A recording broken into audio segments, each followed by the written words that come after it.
Good morning, everyone. Welcome. We can't see your faces, but you can see ours. This is the eBike Legislative Toolkit webinar. I am joined by my wonderful colleagues, Mr. Matt Moore and Rachel Fussell. We're going to do introductions in a few minutes, but I just wanted to kick off by saying thank you for being here. We love having folks participate in these webinars. We love the follow-ups that come from these webinars, and it's just a great part of our job getting to share all of the wonky things that People4Bikes does for the bicycle industry and bicycling in general. All right, here we go. Okay, so we're going to start with some introductions. That's why I haven't said my name yet. Just wait. We're going to talk about the eBike Legislative Toolkit and all of the wonderful things that are contained in this new resource that People4Bikes has just produced.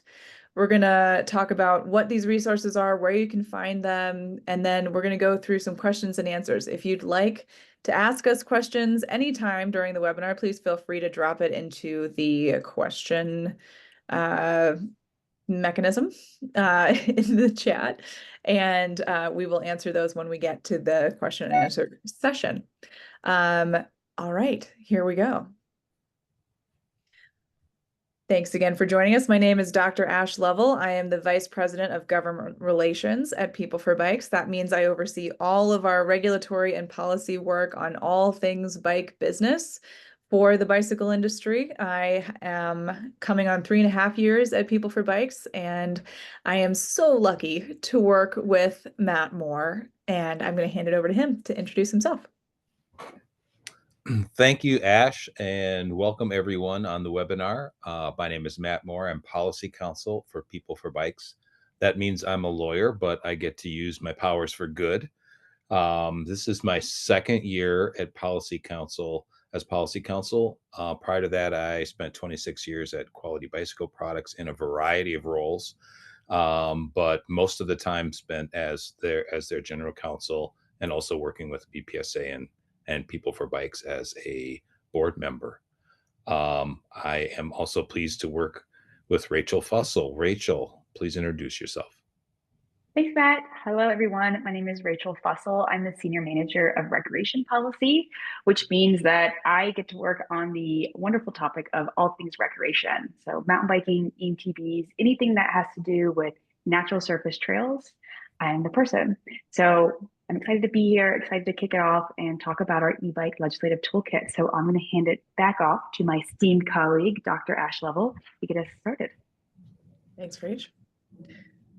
All right, so People4Bikes. What is People4Bikes? If you are a frequent joiner for these webinars, this will be a little repetitive, but for those of you who are new, People4Bikes is the bicycle industry's trade association, and we are also the largest bicycling advocacy organization in the country. We have over 325 coalition members. I'll talk about them a little bit more in a minute, but these are all the bicycle manufacturers and suppliers that we represent as part of the trade association. We have 1.4 million supporters. These are people who are part of our People4Bikes Army. If you are on that mailing list, you are part of the Army. If you are not on that mailing list yet, please let us know. We're happy to add you. This is how you learn about all the great things that are happening in the world of bicycles. Sometimes it's policy related, sometimes it's participation related, sometimes it's related to infrastructure. We'll talk about all those different topics, but it's a great way to stay up to date on the latest things that are happening. We have our city ratings program. If you haven't heard of city ratings yet, it is a fantastic way to measure bicycling infrastructure in cities and towns and communities across the country. We have over 1,500 city rating cities. I actually think it's more than that now. We have 1,300 bike projects that we help coordinate and work on nationally, and we work in all 50 states. So I told you about our members. I love this slide because it is so overwhelming. We have so many wonderful members that are part of People4Bikes.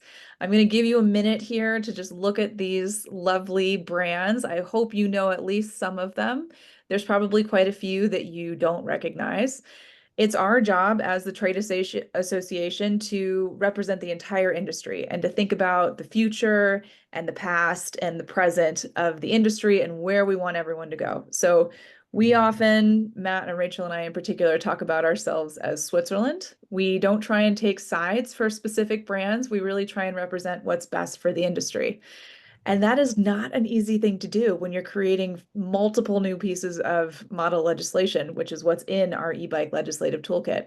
So I wanted to show you this graph to show you just how many brands, and this isn't everybody, that we work with as we're creating these pieces of model legislation to help move the industry forward. We are so lucky to work with so many of these different brands as volunteer members of our different subcommittees. If you are an industry member and you'd like to be a member of our subcommittees where we make the decisions about what we want the future to look like, please reach out to me or anyone else at People for Bikes. We're happy to have you join these conversations.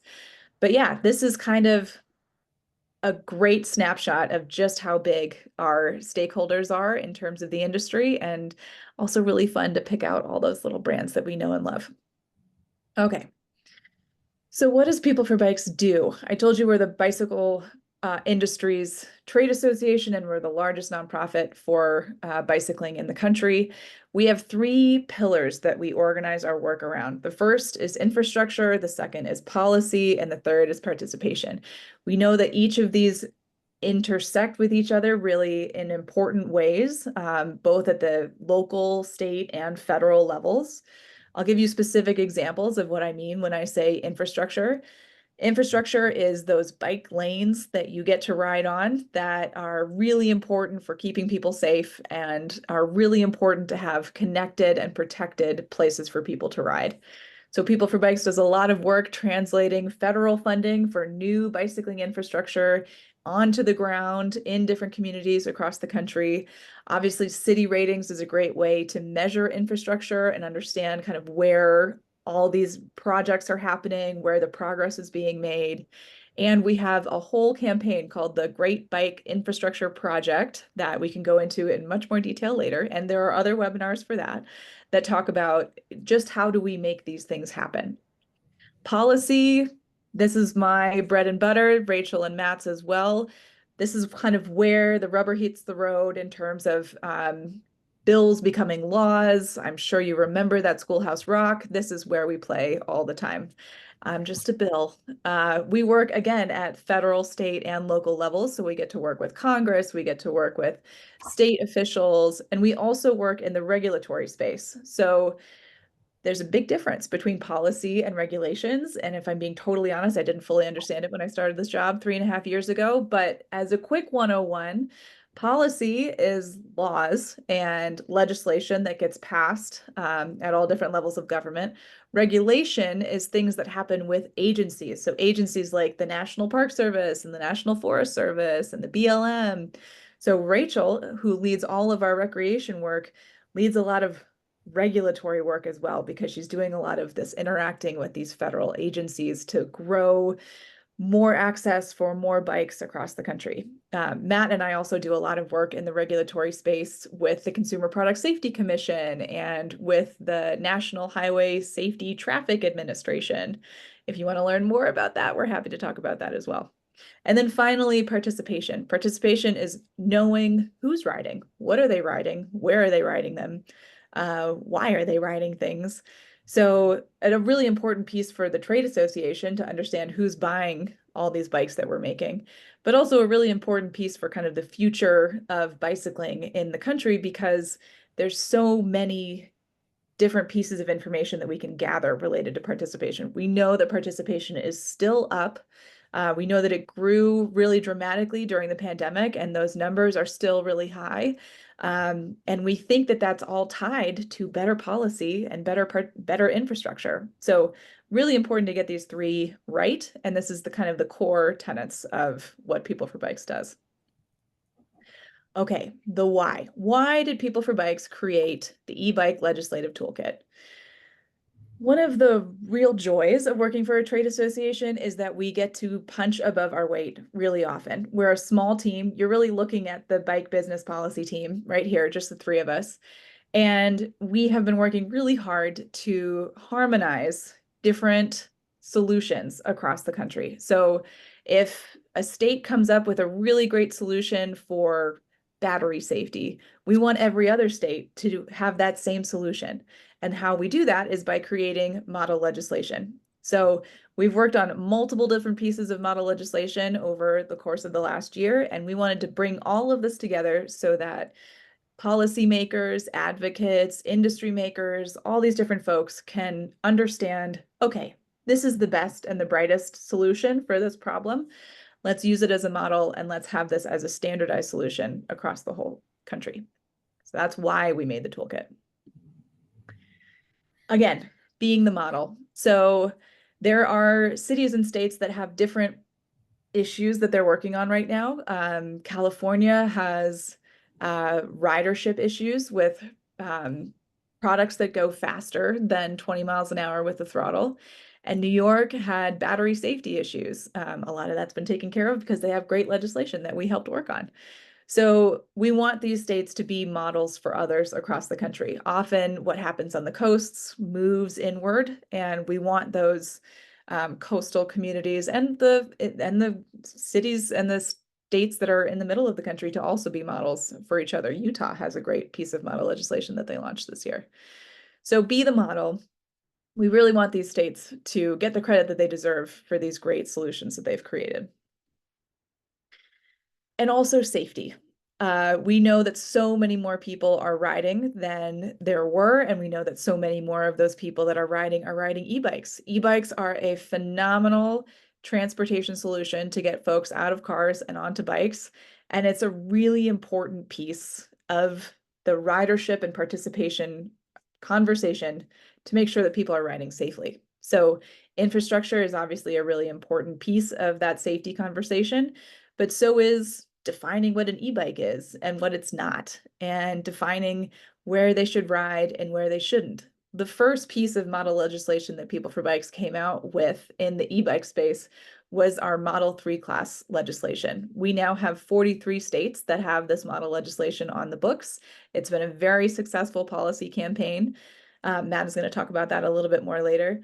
But really understanding safety is influenced by what kinds of policies we have. Are we encouraging better infrastructure? Are we encouraging the right kinds of definitions for what an e-bike is and what it's not? So that's a huge motivator for this e-bike legislative toolkit, is to help communities welcome e-bikes and also make sure that these communities are safe and that people are riding responsibly. Okay, I mentioned this a little bit before, but just to rehash, who's the audience for this e-bike legislative toolkit? Policymakers, for sure, both at the state and the local level. We want folks who are making policies to say, oh, I know this is a problem. They have the solution. Great. Let me just look at this model legislation and I'll give Matt Moore a call and say, like, hey man, is this going to work in my state? And he will say, yes, yes, it will.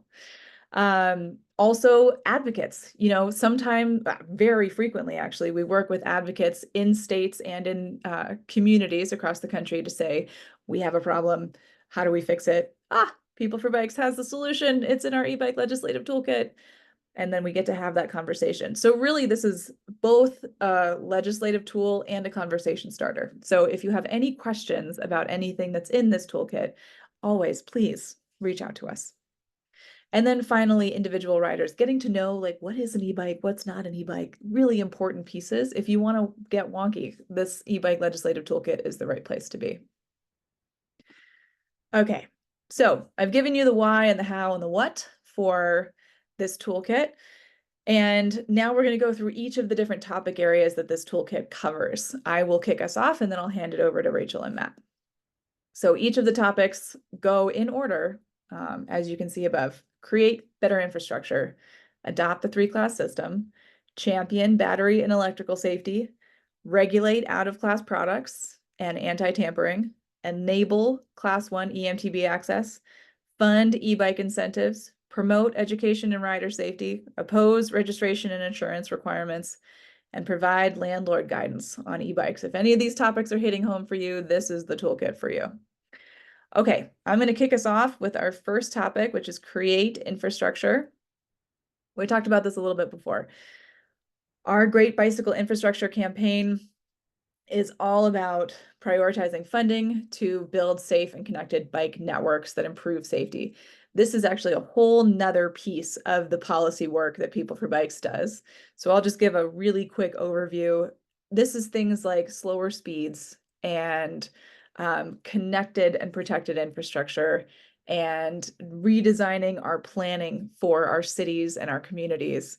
There's a lot that goes into building better bike infrastructure. And if you have questions about that, I am happy to be the conduit for you to learn more about our great bicycle infrastructure project.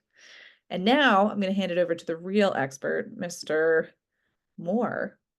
You want to talk about adopting the three-class system? Thank you, Ash. I would love to. So as Ash said, People for Bikes developed the three-class system. We saw the federal definition of electric bicycle, which was adopted back in 2002. It was very basic, 750 watts, operable pedals, not able to travel more than 20 miles per hour on motor power alone, and that was it. But we knew, and our industry members knew, there were varieties of e-bikes being manufactured and sold and used. So we developed a three-class system to better categorize those, to define the types of e-bikes, and then also to enable their regulation by states and cities and recreational land managers. So, e-bikes are required under the three-class model law to have a label specifying what class they are. And then usually when the statute is adopted, the state will authorize, local municipalities and land managers to create regulations about where those particular classes of e-bikes can be used. And Rachel will talk about eMTB access in just a minute or two. So this program, I think over 10 years, we've been working on to get this passed at the state level. It's been a big lift. We now have 43 states. I see there's some folks from Oregon here, and they just adopted three-class this year. And then we have some people from Hawaii and Alaska. Welcome. We would love working with you. You're one of our holdout states. Nobody wants to be the last state to adopt the three-class system, I should say. So we're looking forward to the 2025 session and seeing if we can broaden the reach of this law. So importantly, and folks on the call might not be aware, we are going to be working with the CPSC on additional safety standards for electric bicycles for the first time since the late 70s.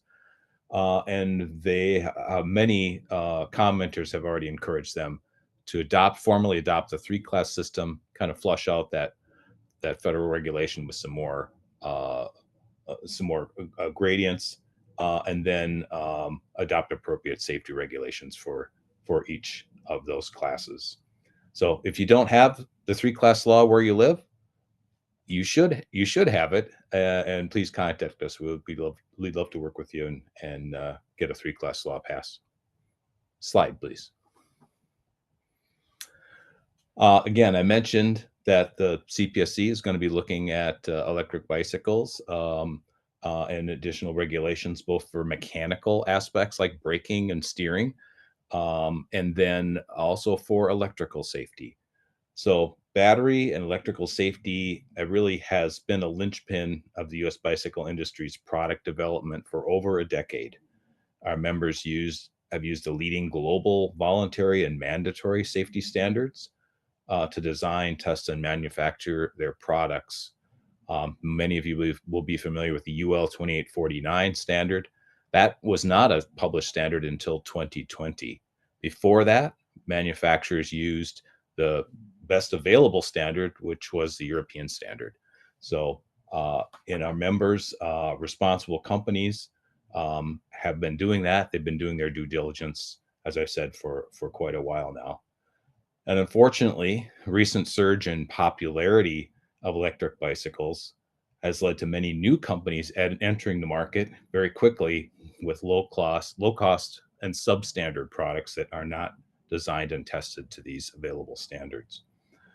And those products include inexpensive batteries that are often sold online directly to consumers, things like kits that you can use to convert a conventional bicycle into an electric bicycle, completely bypassing the ordinary engineering and testing and design process that legitimate manufacturers use. These products have unfortunately proven to be unsafe and have led to greatly increased incidents of battery fires, and sometimes with tragic results. So for the past 2 years, People for Bikes has worked with political leaders in multiple states and cities to enact testing requirements that formalize the need for compliance with those UL and European battery and drive system standards. We also support federal legislation that's currently pending in Congress that would direct the CPSC to enact battery testing standards for all mobility products, not just electric bicycles. Electric bicycles, clearly a market leader in mobility, but there are a variety of other products on the market that also need standards for their batteries. In the meantime, we'd be happy to work with your organization or lawmakers on adoption of similar standards where you are. Slide, please. Thanks. So out of category electric vehicles, at the same time as we've seen unsafe, low quality products, we've seen products that are advertised as e-bikes or electric bicycles, but they have more power, or they are able to travel faster than those speed limitations that are placed on them by federal and state law. They actually exceed the legal definition of electric bicycle. In some cases, the product is portrayed as, or even labeled as being one or more classes of electric bicycle, but it's designed so that the speed limitations are easily removed, either with a simple switch or by going to an app on your phone. And now you have a product that's much faster than 20 miles per hour on motor power. So that makes them really equivalent to a moped or motorcycle, a type of motor vehicle under most state laws. So People for Bikes has long opposed these out-of-category electric vehicles, or OCEVs, and we've cautioned our members against entering this part of the market. But as more of them begin appearing on public roads and trails, they have led to user conflicts, safety concerns, and lawmakers have actually reached out to us for help with this problem. So our legislative toolkit contains model language that's been adopted in a number of states to more clearly define what is not an electric bicycle and to prohibit the modification of electric bicycles to exceed those legal limits.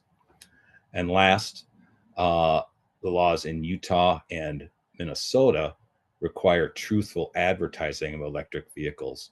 And this happens far too often. Someone buys a product online, it's advertised as an e-bike, and when they get it or they go to use it, they find out it's actually not a legal electric bicycle. It's actually a motor vehicle, and that can cause a lot of issues. So these laws make sure that consumers are aware of what they're buying by requiring the manufacturer to tell them what they're buying. So if OCVs are causing a problem where you live, I live in Minnesota, and yes, they're causing problems here finally. Our toolkit offers a ready solution.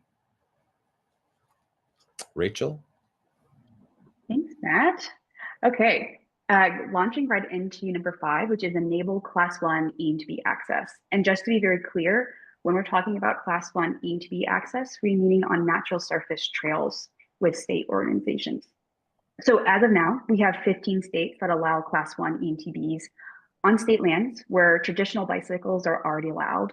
However, the vast majority of state resource agencies are lacking these updated regulations that govern e-bikes and eMTBs, their use on natural surface trail where mountain bikes are already allowed. This creates a lot of confusion for lane managers, public safety officials, retailers, and also riders who are trying to figure out where they can legally ride and have fun on these eMTBs. And just to also state that the reason why we're focusing on Class 1 are pedal assist electric mountain bikes. They have been shown to be similar modes of recreation to traditional mountain bikes in terms of their speed, trail impacts, and safety impacts. And this is backed up by current research that shows There's no significant difference between Class 1 eMTBs and analog mountain bikes on the trails. So starting there, but the hope of the toolkit especially is to harmonize state regulations. And it's really the hope to encourage state parks and also natural resource agencies to align e-bike and eMTB regulations with those of traditional bicycles and actually allow and afford local land managers the authority to have Class 1 eMTBs on trails or areas where non-motorized bicycles are already allowed. And again, this change would really help to harmonize state land management policies with the products people are already actively riding, and also to help land managers proactively manage the desired experience for these e-bike riders. But ultimately, the hope is to support the safe operation, consistent regulation, and reasonable use of these e-bikes on trails across the state and hopefully across the country. So we don't have this patchwork of different regulations depending on what state or which jurisdiction you're riding your eMTB on. So I'll leave it there for this one. Next slide, please. So number 6, fund e-bike incentives. E-bike incentives have been shown to be very innovative programs that are useful tools to help reduce greenhouse gas emissions, but it can also fundamentally change travel patterns in areas across the country, whether you're in an urban area, a rural, suburban. We've seen that e-bikes are a great way to get people to transport it in various ways. So e-bikes can help make travel easier and provide greater access to jobs, healthcare. It's also a form of health, like getting outside, moving your legs, and other essential services. So it's another option for your transportation alternatives for communities. So currently we have dozens of states and municipalities having implemented their very own e-bike incentives. And PeopleForBikes within this toolkit definitely helped build the model e-bike incentive legislation from working with all these different programs throughout the country. And knowing that each state operates in a very unique manner, we wanted to be very cognizant of that. So we were actively engaged in the public input process for each of these programs to then implement best practices to achieve the big goals, which to us were equitable access and administrative ease for anyone who's taking on these projects. So within the toolkit, I won't go over this now, but we do provide best practices for program administrators when designing an incentive program for yourselves and your community. Highly recommend you check that out. I think there's 5 different best practices and ways to move forward with an e-bike incentive program for your locale. Okay, next slide. Number 7, promote education and rider safety. This is really the foundation and bedrock for a lot of that we're talking about, because we're seeing that studies show many e-bike riders are new to bicycling and new to e-bikes themselves. So making a very convenient and easy to understand guide on how to be a responsible e-bike rider and to ride safely is really key, especially as communities across the country are grappling with what are the best practices for rider safety and consumer education. So PeopleForBikes is really proud to have partnered with the League of American Bicyclists and Bicycle Colorado to create eBike Smart, which is a program that really offers, again, like clear, really simple, and also actionable steps and quizzes to anyone to increase their knowledge ahead of the next time they're riding an e-bike, whether it's on commuting to work or going to get coffee and tea with a friend, however you want to use your e-bike. This is really to promote that education and rider safety. So the program contains best practices for many aspects of e-bike ownership, including, as we've mentioned, like the different classes of electric bicycles. As Matt mentioned, it's really important that folks know the different classes, are educated on what they're riding. So again, they know where to be riding and how to do so safely, how to charge and store your e-bike battery. Again, we talked about that before. Battery safety, how to charge it is also really important to know how to use your e-bike. And then things like proper helmet fitting techniques. If no one's ever told you how to put a helmet on, it's one of the basic things that all riders should be aware of so they can be safe when they're riding around basically anywhere, whether you have cars next to you or out in the woods, on the trail, wearing a helmet is great. And then once you understand that basics of e-bike ownership, eBike Smart also shares the top tips for safely and responsibly riding an e-bike, including signaling if you're on the road, how to like your lane position, collision awareness, which is very important, etiquette for the road and trail, and then also things like how to check your bike before heading out on a ride. So again, very important for folks to understand and promote this rider education curriculum. All right, I'm going to hand it back to Matt for number 8. Thanks, Rachel. So part of our work, we promote positive developments in policy and legislation, and sometimes we have to fight back against bad laws or laws that we perceive as bad. So one of those that we saw this last year was, call for registration and actually insurance or no-fault insurance for operators of electric bicycles. That was a law introduced in New Jersey. But People4Bikes believes and has always believed that electric bicycles should be regulated just like regular bicycles or acoustic bicycles, whatever you want to call them, which are currently exempt from registration, operator licensing, and insurance requirements in every state. There are a few exceptions. I think New Jersey requires registration for Class 3 e-bikes that they treat as motorized bicycles.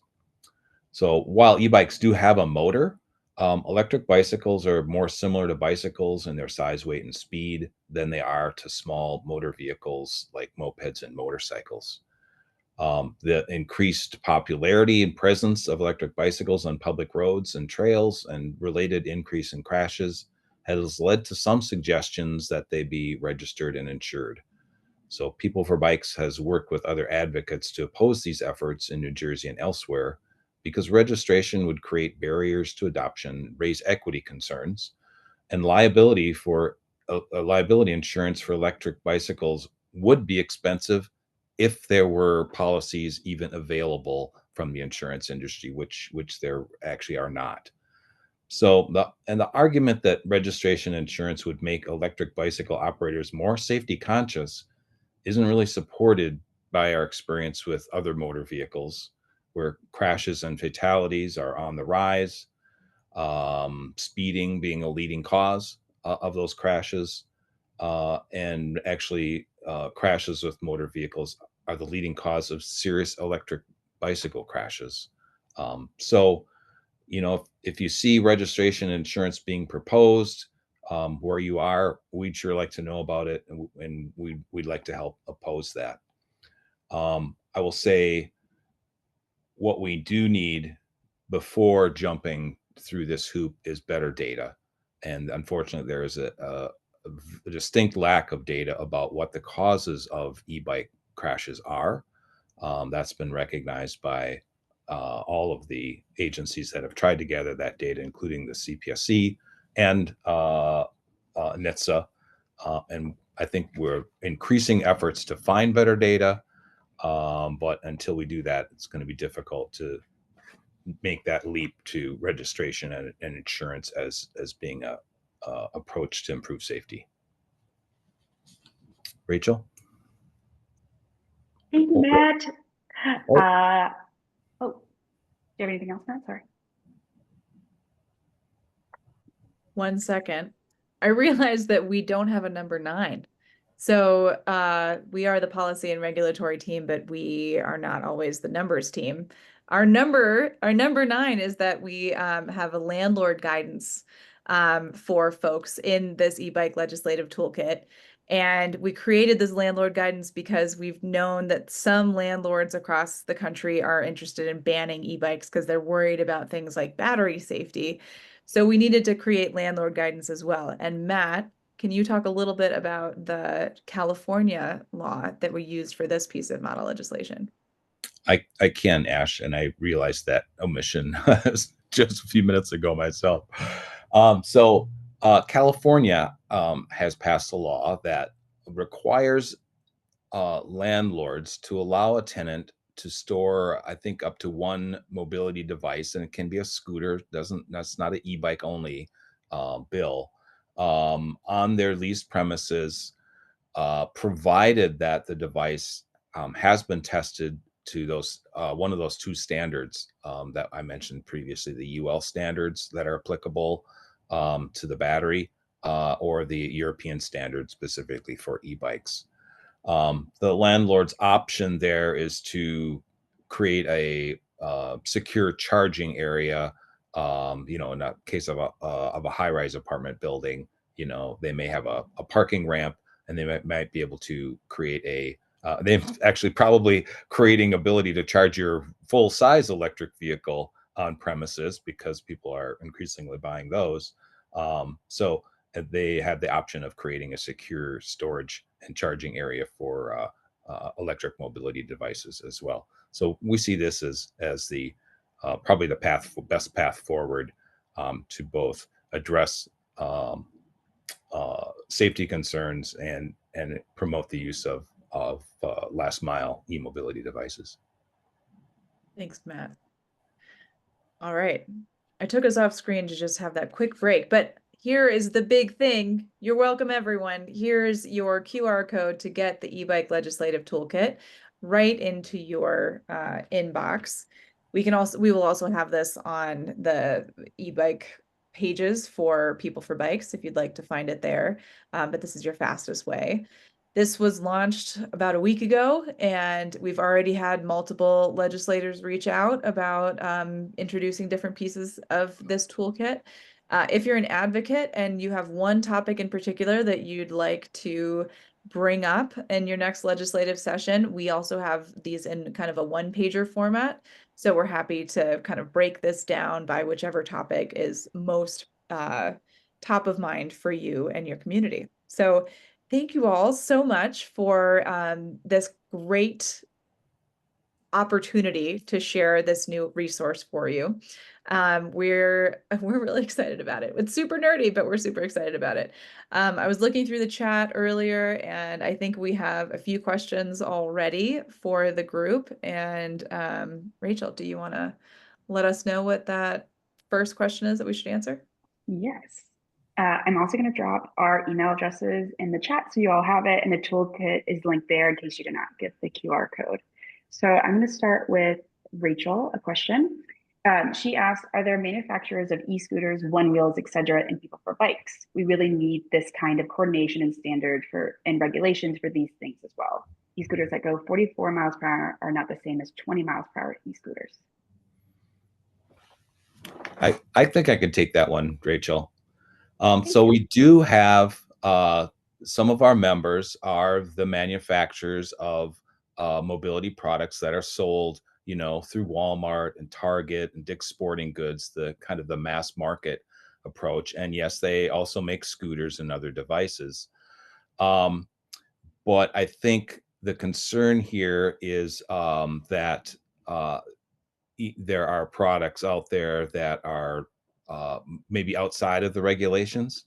And I just see your question went away here. A scooter that can go 44 miles per hour is by legal definition a motor vehicle.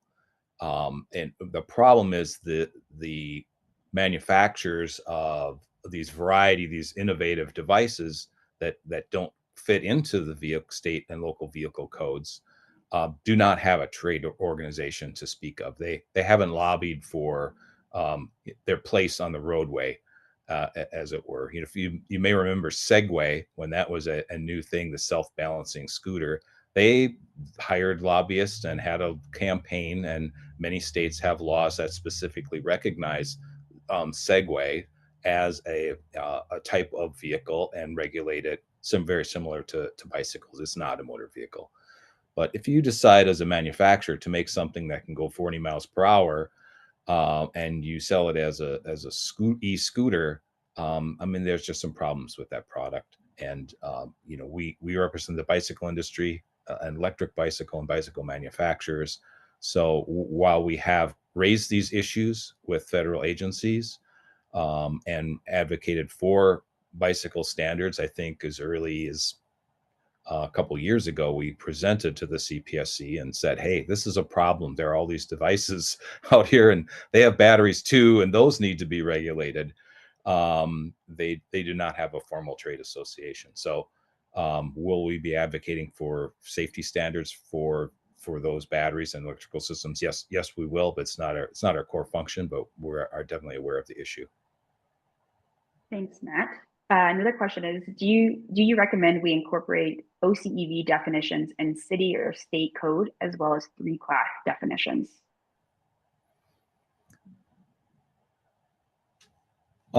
Yes, I do. Definitely in state codes. From my perspective as a lawyer, if I read the three-class law, tells me what an electric bicycle is, and if it doesn't meet the definition, then it's not an electric bicycle. Seems pretty straightforward, but I think the law has been bent a little bit, so by some manufacturers, and they've tried to create a gray area around it. So the short answer, yes, I think a clear definition of what is not an electric bicycle, and then maybe some standards. Some states deal with this really well. Everything that's not that an electric bicycle is just regulated as some sort of motor vehicle with an appropriate level of requirements for it. Thank you, Ned. And then another question is, how does the state control online advertising? I assume this is meant for the OCEV, what we have in Utah and Minnesota. So Matt, could you expand on that? Sure. So in our view, PeopleForBikes view, if you're selling something as an e-bike or leading the consumer to believe it's one of the classes of an electric bicycle, and it is not that type of vehicle, that's essentially fraudulent advertising. And it can have a big impact on the consumer in the event of a crash.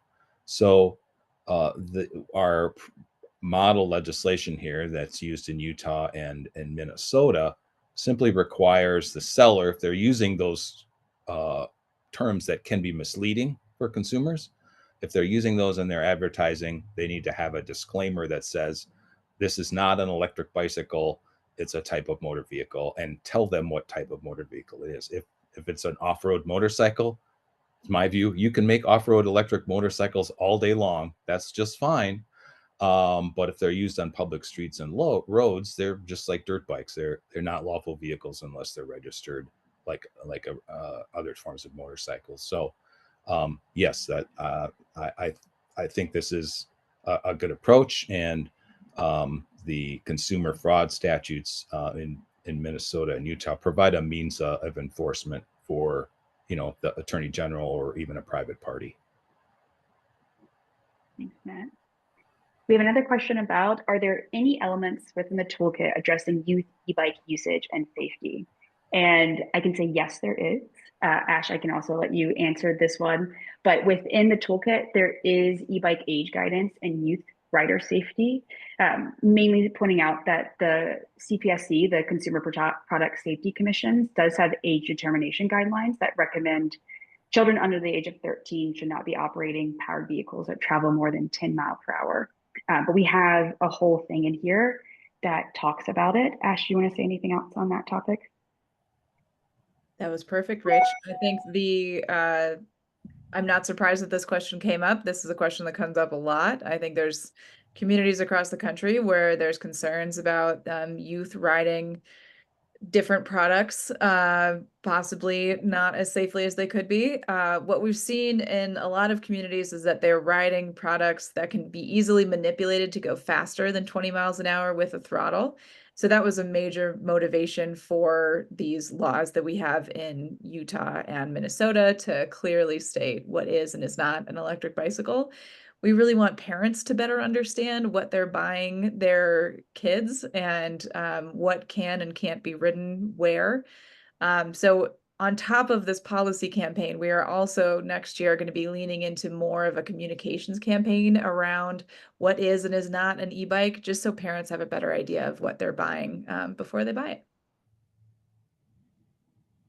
Thanks, Ash. I know we only have one more minute, so I'm going to try to find one more question.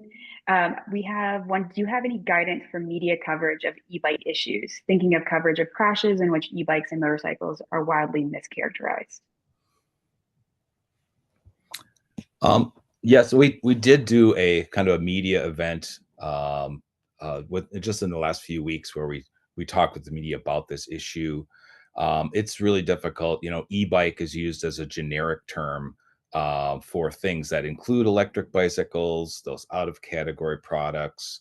A famous actor gets injured and it's an e-bike, but it's actually an electric motorcycle. So it is an ongoing issue. I think we're seeing law enforcement being more educated and actually providing education on this issue on these various vehicle types. I know we've done it for off-road land managers who are seeing products that are kind of hard to distinguish, but it's a sore spot. But we're happy to work with media on content or clarifying the issues and approaches. Thanks, Matt. Thank you to everyone who put Q&A. I'm sorry we didn't get to all of the questions. Again, we put our email addresses in the chat. The toolkit is linked there, but I know that we're at time, and I just wanted to say thank you, everyone, for attending. I want to thank my wonderful colleagues, Dr. Ash Lovell and Matt Moore, for attending, Toby DePaul for putting this on, and yeah, we hope to hear from you with questions and getting the word out about the toolkit, both to legislators and advocates. So thank you so much for attending, and we hope you have a wonderful rest of your Monday and week. Thanks all.